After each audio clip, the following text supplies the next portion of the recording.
આજથી શરૂ થનારું વિક્રમ સંવત 2082નું વર્ષ છોટાઉદેપુર જિલ્લાની જનતા માટે ખૂબ સુખાકારી, આરોગ્યમય અને પ્રગતિકારક નીવડે તેવી પ્રભુને પ્રાર્થના કરું છું.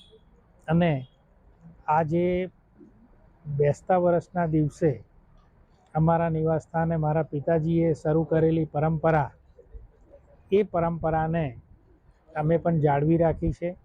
અને એમાં આ પરંપરામાં એક 5નો સિક્કો આપવાનું એક પ્રતીક રૂપે કે એના જીવનમાં ખુશાલી આવે, એનું પરિવાર, ઘર, એનું જીવન ધન ધાન્યથી ભરપૂર રહે એવી શુભેચ્છા પાઠવી અને એને એવી રીતે આ એક સિમ્બોલ તરીકે આપવામાં આવે છે. એ જ પરંપરા છે.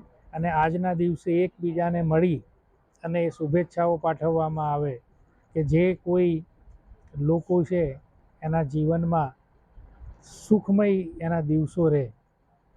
કોઈ દુઃખમાં હોય, કોઈ વિષાદ કરતું હોય તો એને એક સાંત્વના મળે, હૂંફ મળે, એ માટેની આ પરંપરા છે.